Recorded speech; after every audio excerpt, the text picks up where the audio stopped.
Olá, somos alunos da disciplina de Interação Parasita Hospedeiro, ministrada pelas professoras Carla Nunes e Patrícia Albuquerque.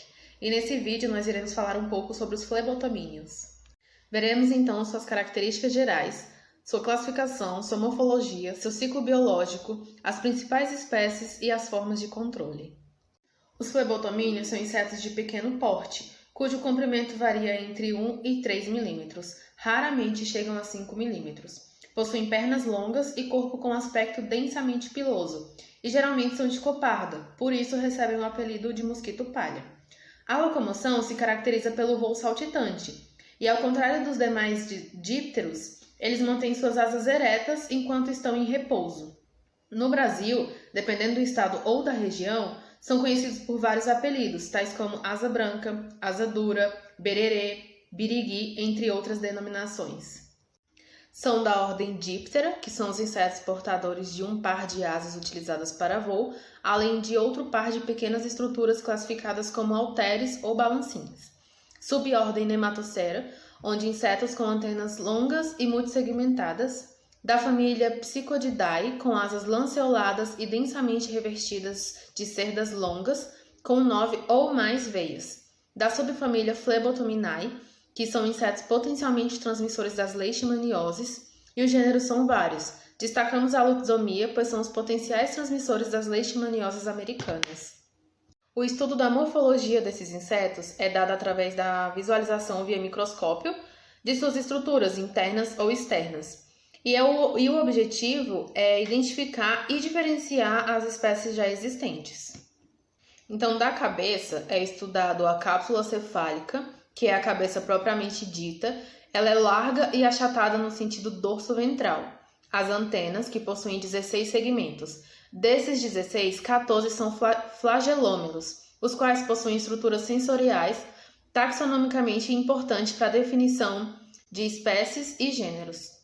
Os palpos, as probóscidas, que são o aparelho bucal dos flebotomíneos. Nos machos, o aparelho bucal é curto e as mandíbulas são atrofiadas, ao contrário das fêmeas, que possuem peças bucais pungitivas, de igual ou maior tamanho que a cabeça, o cibário e a faringe. Do tórax, é estudado o tórax, que está dividido em 3 segmentos, o protórax, o mesotórax, com os músculos alares, e o metatórax, com um par de halteres. Os 3 possuem um par de pernas. As asas, que são oblongas, com ápice afilado ou pouco mais arredondado e com intensa pilosidade. As pernas, que são longas, finas e divididas em coxa, trocânter, fêmur, tíbia e tarso. O abdômen, que é formado por 11 segmentos. E nas fêmeas, a genitália é formada do 8º ao 11º segmento. Já nos machos, ela é formada por alguns elementos internos e externos, no 9º e 10º segmento. Os flebotomíneos se desenvolvem exclusivamente em solo úmido e rico em matéria orgânica, mas nunca em meio totalmente líquido. São insetos holometábolos, ou seja, a sua evolução é completa, passando pelas fases de ovo, larva, pulpa e adulto alado. Com algumas observações de laboratório, foi possível identificar que a média do ciclo de vida total desses insetos, desde ovo à sua fase adulta, é de aproximadamente 36 dias. Os flebotomíneos adultos, logo após emergirem da pulpa, mantêm-se pouco ativos. Os machos, após se tornarem adultos, eles precisam de 24 horas para estarem prontos para a cópula. E a reprodução é sexuada e a fecundação é interna, ou seja, envolve cópula e transferência de espermatozoides. Os machos secretam feromônios para atrair as fêmeas, por ocasião da corte nupcial, a qual é realizada através de movimentos rápidos, vibração das asas, extensão da genitália e apreensão da fêmea pelo macho. Tanto os machos quanto as fêmeas adultas se alimentam de substâncias açucaradas como carboidratos, mas somente a fêmea se alimenta de sangue para que ocorra o amadurecimento dos ovos. Os carboidratos provêm de seivas vegetais, secreção de pulgões e outros homópteras. O carboidrato é usado como fonte de energia para o metabolismo, o voo, o acasalamento e a postura do inseto, e também sua sobrevida. Os açúcares também são importantes para o desenvolvimento e a inefetividade da leishmania, agindo como controladores da flora bacteriana intestinal, bacteriostáticos e também fonte de energia para os parasitas. Já a quantidade de sangue ingerida pela fêmea varia individualmente conforme a espécie, enquanto o número de ovos produzidos por ela é diretamente proporcional à quantidade de sangue que ingere. O volume total de sangue que a fêmea pode ingerir é igual ao seu próprio peso, variando de 0,1 mg a 0,6 mg. O período de atividade dos flebotomíneos se relaciona ao hábito hematófago das fêmeas, que é geralmente noturno. Durante o dia se abrigam em lugares sombrios e úmidos, protegidos do vento, insolação e predadores naturais. Se houver atividade, ocorre em ambientes com pouca luz, como cavernas e áreas florestais. O tempo de vida adulta é quase desconhecido em condições naturais, mas observações em laboratório indicam uma longevidade de 20 a 30 dias para machos e fêmeas.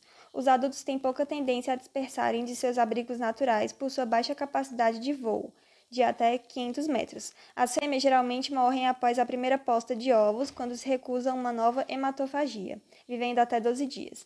Se houver realimentação, podem viver em média 17 dias. Quanto mais repastos sanguíneos, maior é a sobrevivência da fêmea. Já a vida dos machos é compatível à de fêmeas não alimentadas com sangue, de 20 a 30 dias.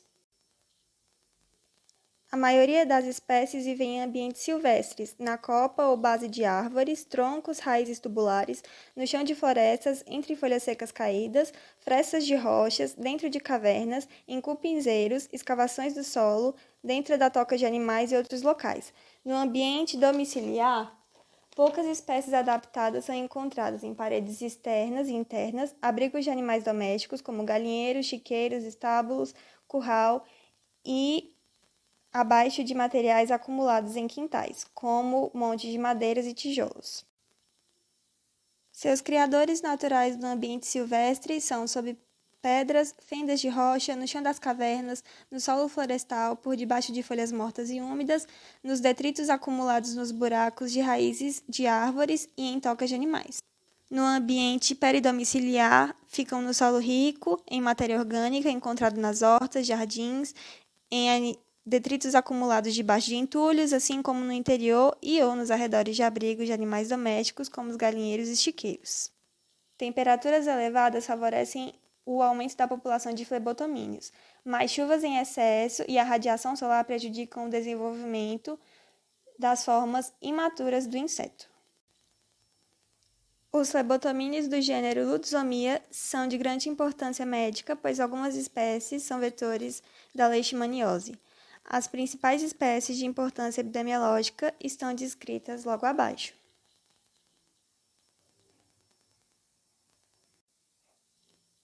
O controle de flebotomíneos baseia-se na limpeza urbana de quintais, podas regulares em árvores, descarte adequado de lixo, não acúmulo de lixo orgânico perto de residências e evitar construir moradia ou acampamentos próximos de matas, rios e garapés.